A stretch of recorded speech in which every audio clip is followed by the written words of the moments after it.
Welcome to Secrets of a Bridal Seamstress podcast, where we hear stories from fellow seamstresses just like you. We're able to share their success stories. We learn from wedding industry pros for the best business tips, and we get to hear from fellow sewists and crafters to hopefully inspire our creativity and our love for sewing. I'm so glad that you're here. And if you're a bridal seamstress, I'd also like to invite you to check out our Bridal Seamstress Business membership. We have a community of women that can testify to the power of genuine connection, friendship, vulnerability, the power of our six-figure seamstress method, and a genuine connection found in a business mentorship like this. All right, let's dive into the episode. Welcome back to another episode of Secrets of a Bridal Seamstress. I am very excited to share today's guest with you. I'm here with the founder of Enji. This is Tayler Cusick-Hollman. And if you've been living under a rock, like admittedly I had been, it took me way too long to figure out what Enji even was. And let me tell you, once you figure it out, it can be a game changer for your marketing plan, especially if you're feeling overwhelmed by all the options that are out there and feeling overwhelmed to keep up with all the things. So Tayler, welcome. Congratulations, by the way, on creating this tool for us. And how about we start by introducing Enji to all the old geezers like me who didn't know what it was. So it wasn't too late, but it was almost too late. There is no right or wrong time to be introduced to Enji. I'm a geriatric millennial, so I'm probably not that many years difference in age. But so Enji is a project management platform at its core. But the cool thing is the whole point of Enji is to help you stop just thinking about your marketing and actually help you get it done. Because that's the big perpetual, never going to go away problem that most small business owners have when they have to do their own marketing. It's this thing, marketing lives rent free in our heads. Always. Right? Yeah. Absolutely rent free. And we just have such a difficult time getting those tasks and all the ideas that we have and that we've collected. We have a really hard time turning those into actual marketing that makes it out into the world. So like I said, Enji at its core is a project management tool that's trying to help people become more biased for action when it comes to doing their own marketing. So we've got a way for you to make sure that all of your ideas are actually pointed toward the direction of the goals that you have. And then we have the tools to help you do the thing, because that's the whole point. And then in the end, we want you to feel confident that what you're doing is working. So we'll track your metrics for you so you can tell oh, this was worth my energy and effort and this wasn't. And that way you can get better at it over time. So some of the folks that use Enji and know me as a human describe it as oh, you turned yourself into software. So in a lot of ways, it's if you want Tayler to just continually tippy-tap you on the shoulder and be like, hi, you got to do this. Why haven't you done your marketing? Here's how we can do your marketing. Da-da-da-da. That's the medium length description of what Enji is. And even as you were talking, I was thinking, I know that I personally have two assistants that are helping me with social media, supposedly. I'm not because of them, but because of me. Because I'm I don't know, you know what I'm saying? So it's you could even be at that point in your business where you're okay, I want to hire a social media manager, or I want to hire someone. But if you don't even know what direction you want to go, it's what are you going to do with that money spent? It's hard for them to do a good job then. Exactly. So I got really excited just to hear that it includes, it's a full spectrum service. It's not just we're going to help you post on social media or whatever. So where did this idea even come from with you? Is it your own personal struggles that you put into software? Actually, I'm going to sound a little bit like an a-hole here, because I'm not one of those founders that created a product to solve a problem that I was personally having. I get my marketing done. I'm someone who's obscenely biased for action.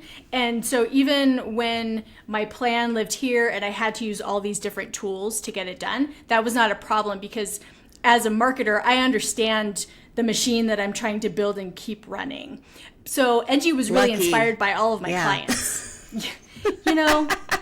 Lucky is finger quoted because this is really hard work when it's the only thing that you do.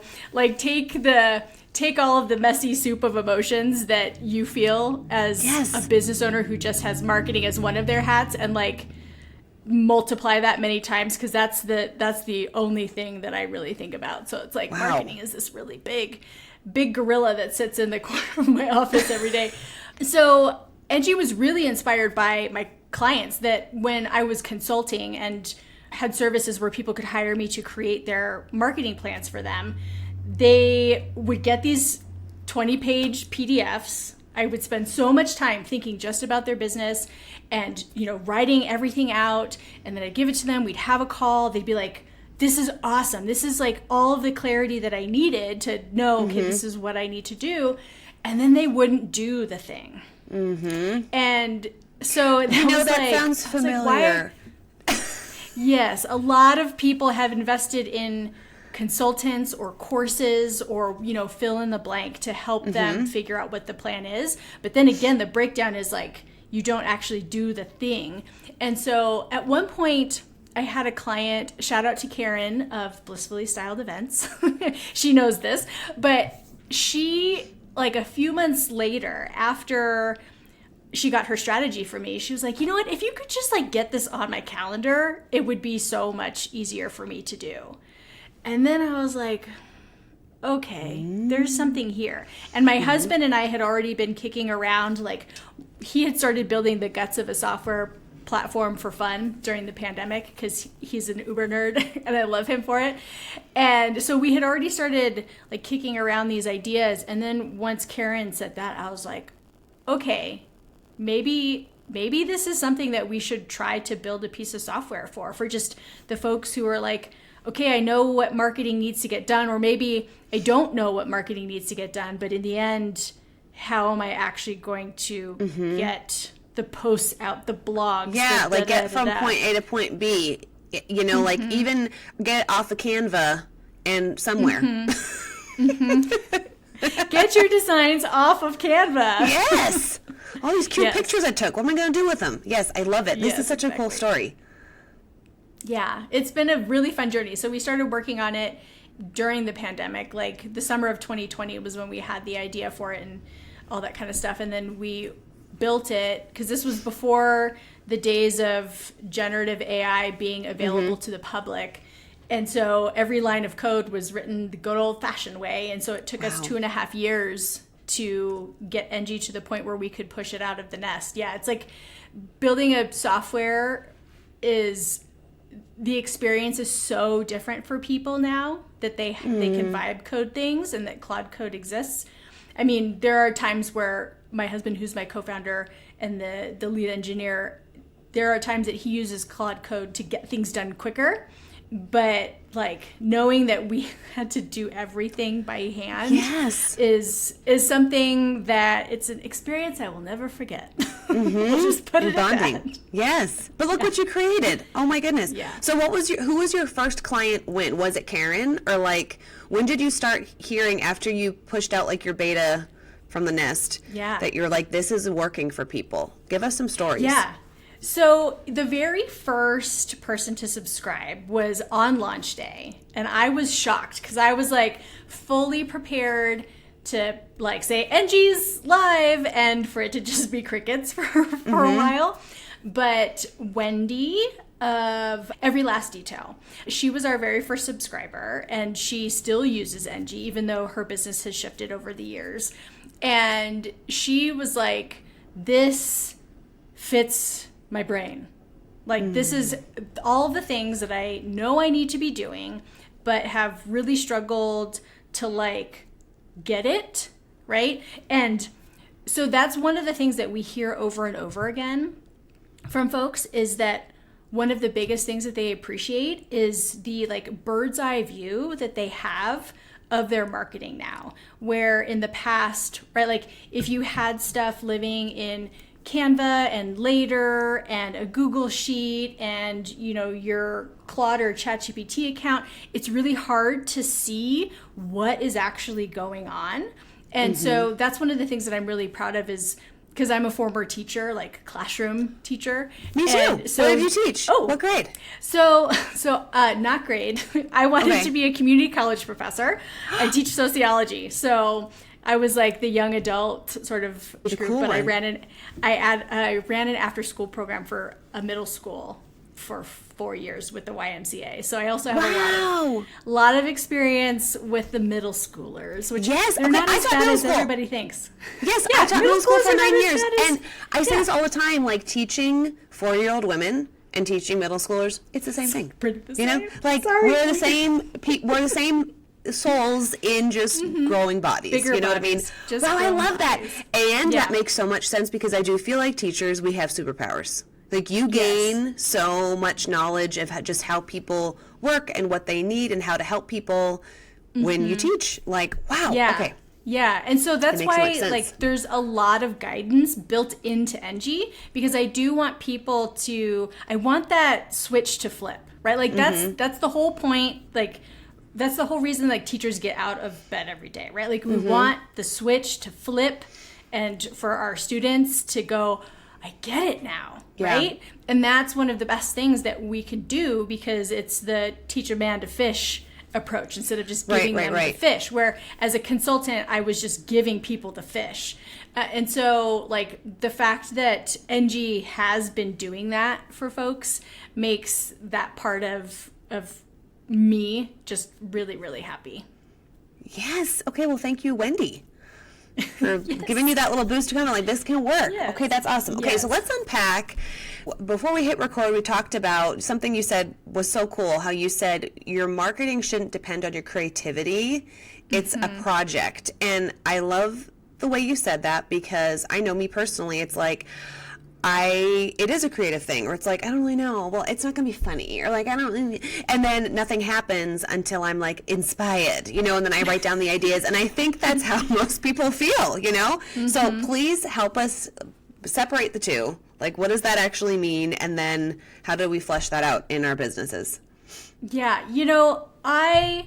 The concession that I will make as we dive into this conversation is I will always concede and recognize that there is a creative part to doing marketing. So it's not like out of left field that anyone would think, I'm not feeling creative today, so I can't do my marketing, right? I understand why that is part of the human experience when it comes to being a small business owner who is also a creative cat, right? And so that's the thing that I want to say, because I don't want anything that comes out of my mouth following this to feel a little too harsh. It's a good disclaimer. So yes, disclaimer has been said. So, if you look at your marketing as creativity, we don't have an endless supply of creativity, right? And especially when you have a business that is built on creative energy, and like in the case of a seamstress, like physical creativeness, right?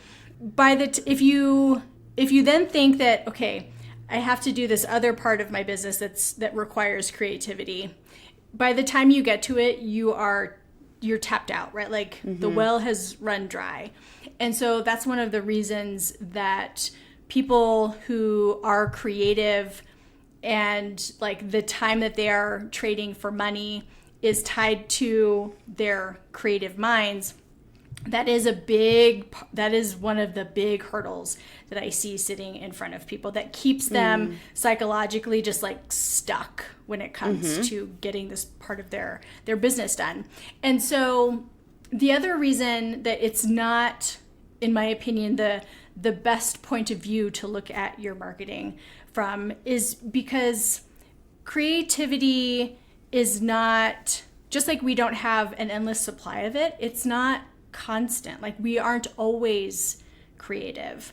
So when you put those two truths together about this like really valuable part of your brain, then you are going to stay in the 68% of people. We surveyed small business owners last year, and 68% said that they only sometimes, rarely, or never get their marketing tasks done.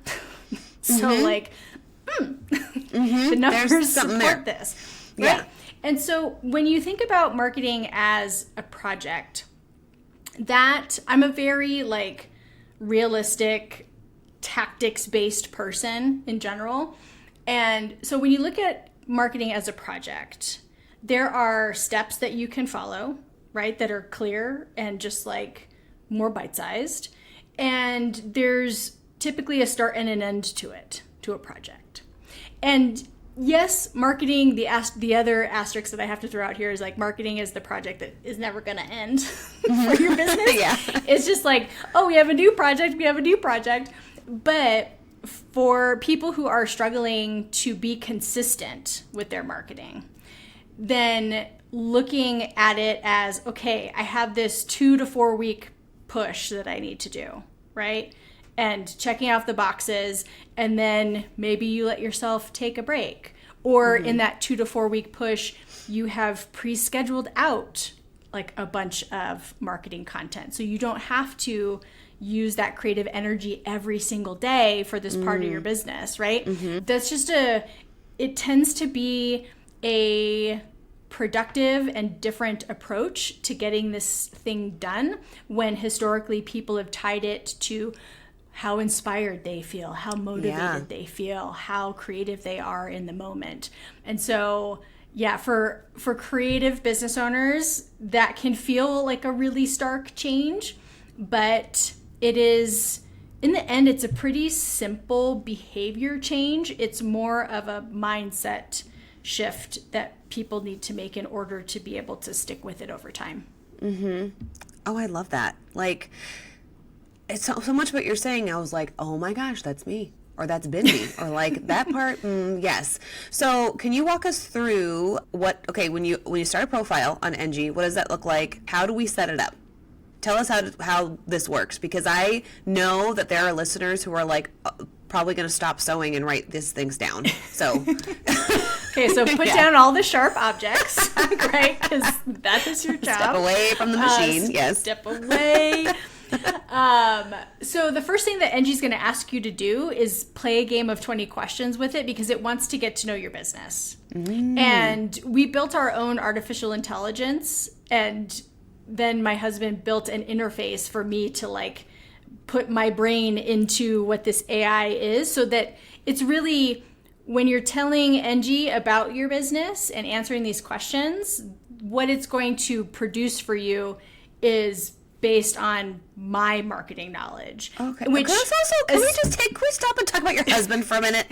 Who is he? Where did you meet him? And like, where do those people come from? That is wild. And this is like the fourth thing that you just casually brought up that he just embedded in this thing. And I'm like, okay, wait, back it up. What? He just did. So his name is Brett Holman. He comes from Wisconsin, but he's now...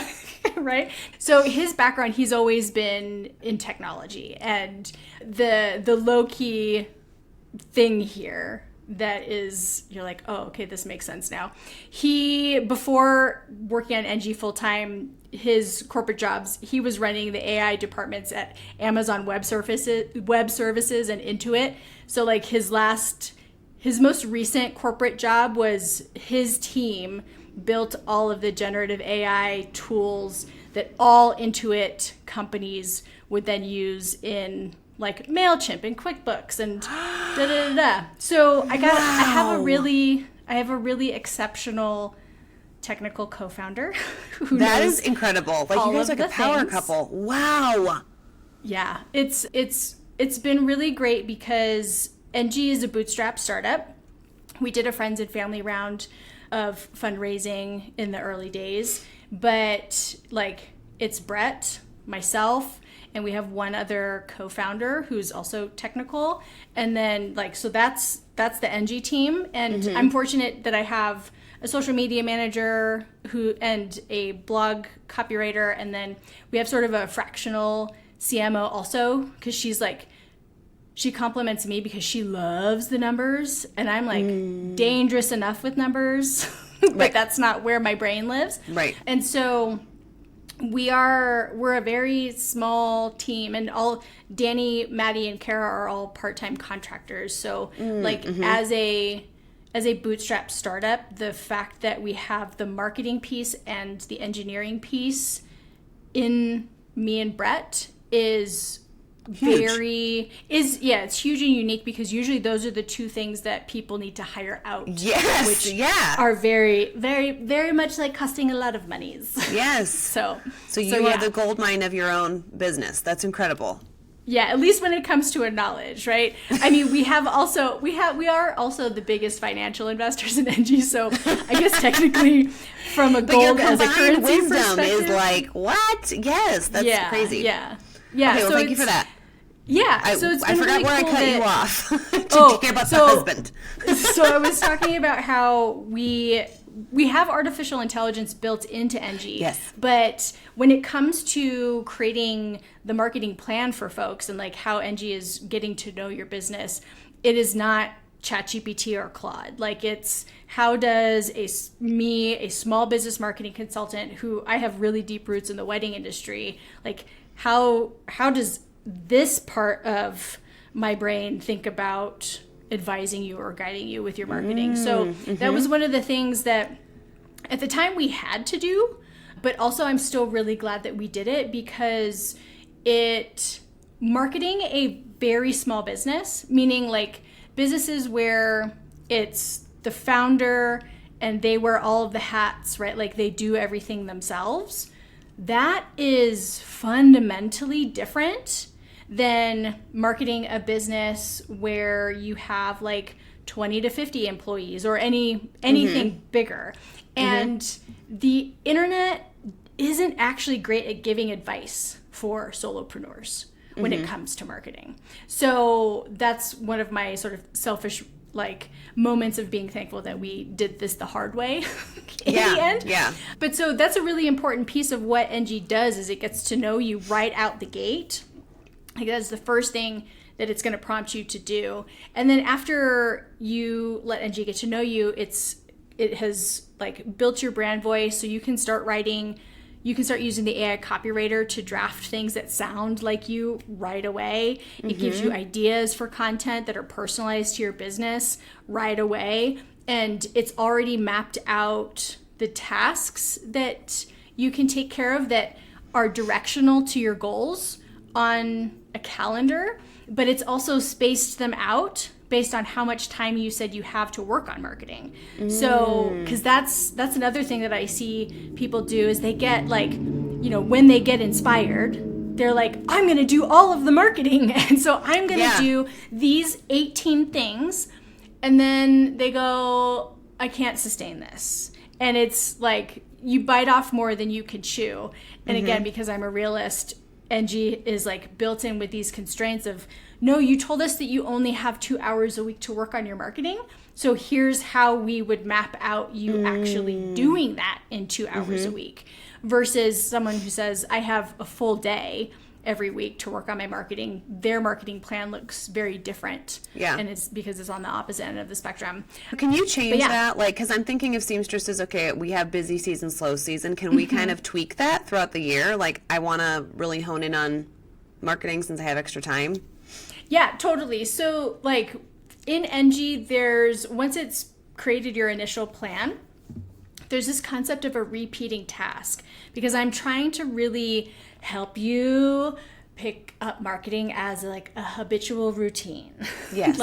We do this every fill in the blank.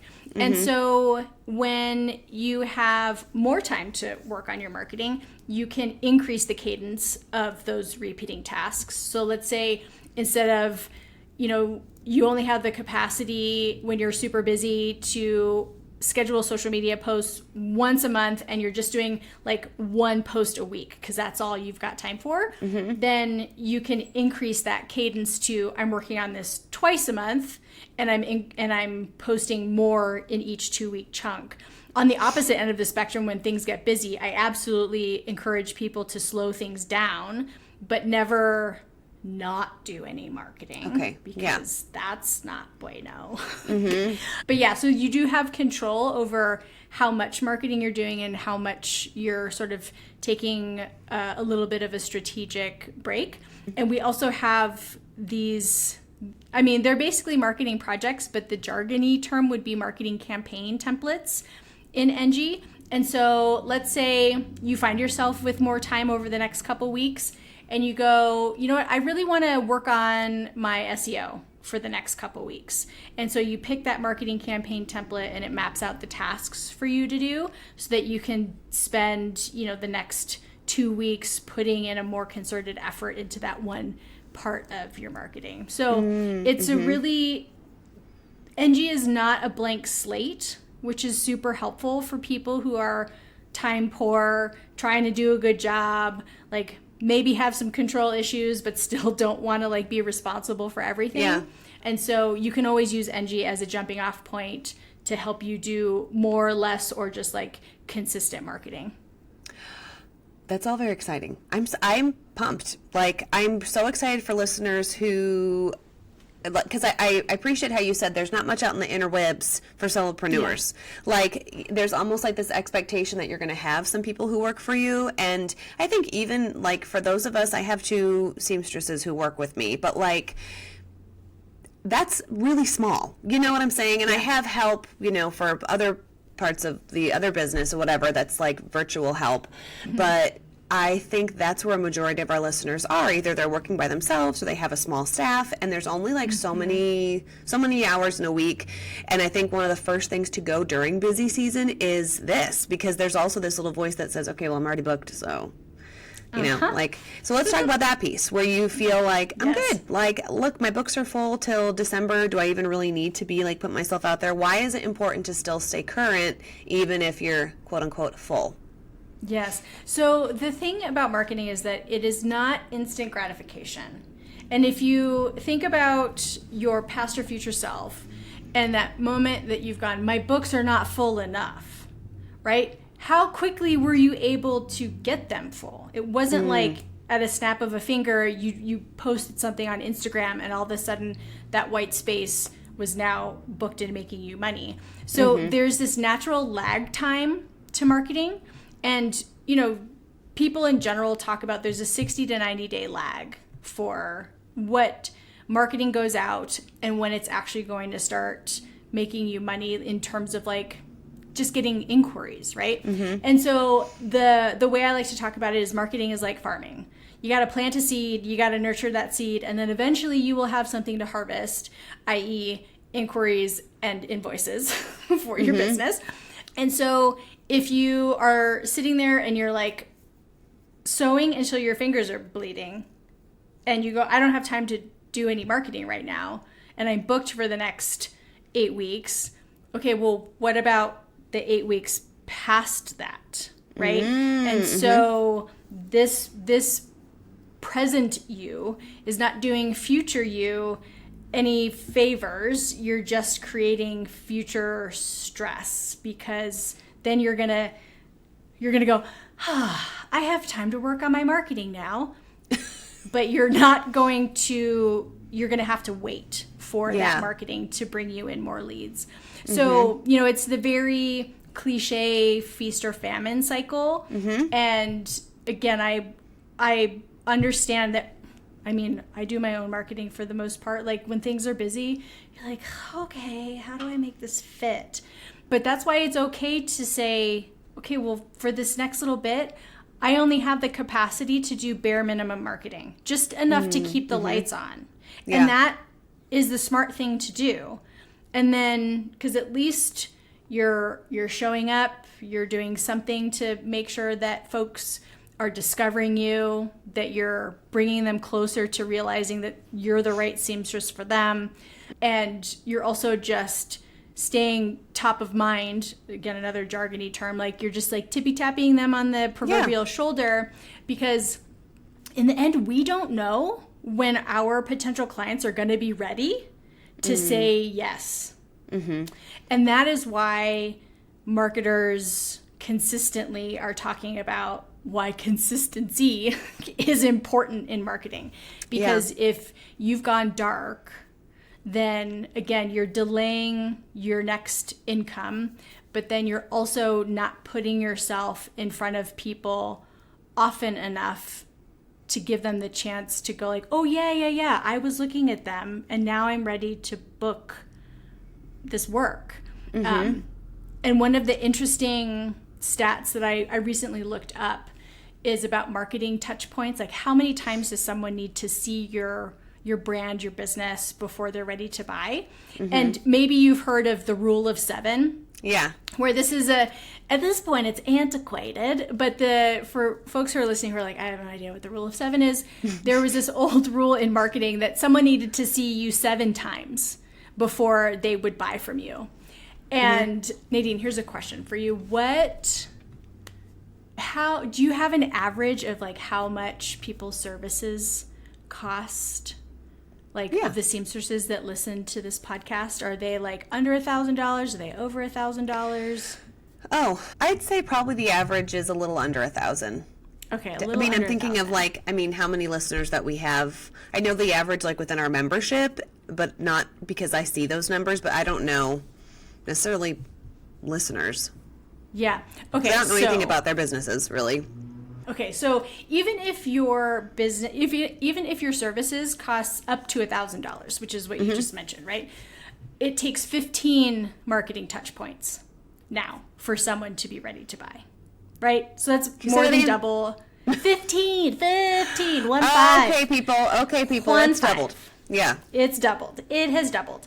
And if your services tip over the $1,000 mark, granted the range is 1,000 to 10,000, that's 25 touch points. Okay. So gotta bump that up. Yeah. And so like, I wonder why that is. Why does it matter with the price point? Because the more money that you're asking for someone to give you, the more they have to trust you. Right? Okay, yes. Okay. I mean, simply if you're I was asking way me to spend overthinking it. I was like, $18 people who spend more money aren't on social media as much. I was like misinterpreting this. It's just the trust. It's like how long does it take for someone to get comfortable to spend that amount of money, right? Spending totally. $18 on a mascara is very different than having your wedding dress altered, right? Like totally different on the financial and emotional scale. So this is why, like, it is really important for you to not go dark, because if anyone who's listening just like closes their eyes and thinks about how many marketing things have I put out into the world in the last 30 days, right? That's where it starts to feel really real, where you go, okay, I posted on Instagram a handful of times, and that's pretty normal for me. Okay, so how long is it going to take for someone to get to 15 touch points? That's like 3 months. A long time. Again, right? We're back in that 60 to 90 day window, but also like you're not really showing up enough to be there when they're ready. And finding these stats, I was like, oh, people are gonna be so bummed out when I start talking about these. Hopeless. Because how do I frame this in a way that doesn't make people feel pressure to do more marketing, right? Yeah. Because that is also, again, I'm not sitting here wanting for anyone to go like, well, great. Right. Like, there's no way that I can do that much marketing in a given week. So, what I want you, dear listener, what I hope for you to do as an action item here is, first off, just do a little audit of how many marketing things have you done in the last 30 days. Answer that question for yourself. And the other part of this that I would really encourage people to do is actually start tracking your time for the next few weeks. How much time are you actually spending on marketing? And if it's like the answer ends up being, oh, I spend like 45 minutes a week and it's in 5 to 15 minute increments, in between things. Yeah. Then that is the clearest signal for you to like really have an honest conversation with yourself about this part of your business, and you being the business owner and the person who's responsible for doing your own marketing, and come up with a way to make marketing fit your life, but also in the Venn diagram of things overlap with some progress toward what you know deep down inside you need to be doing in order to keep your business healthy. So I will acknowledge that, like, some of you probably just maybe died inside a little bit, but I want you probably the point where you said, think back of what you did the past 30 days. That's where people are on the floor. Yes. You're like, nothing, Taylor. So, I survived. Yeah, exactly. Yes, you've survived. And that's great that you survived. But, you know, in the end, I do want to remind people that, like, you've done the hardest thing and you started your business. That is harder than any part of this journey. And so moving forward, it's about taking these incremental steps toward how you envision yourself becoming the best business owner you need yourself to be. And the answer to that is very different from person to person. Like, I have to work on marketing 40 plus hours a week, but that's not what the majority of people that I talk to are saying. They're like, I have 2 hours a week. Maybe I have 4. And so what being the best marketer for your business that you can be looks polar opposite for that person than it does for me. Yeah. And what a fantastic tool that can serve both people who have those totally different time allowances. Like, that's incredible. Yep. Yeah. I mean, my Enji account is like, I use and abuse my Enji account. So, you know, it can handle those of you out there that are like, I'm ready to run. But the Enji community on average is I spend 1 to 5 hours a week working on my marketing range. That makes me feel better about myself. It's really, okay, thank you. Yeah, it's really built for that person. It has flexibility to work for people like me, but the whole imagining of what Enji is and how it works, it's for a business owner who does their own marketing in 1 to 5 hours a week. Oh, I love this. Okay, where can listeners find you? And Enji. So, you can find Enji at enji.co. The .com is $300,000, and I'm not spending that money ever. So we're just going to be Enji.co forever. And that is wild. No joke. And then our Instagram handle is ENJI_CO.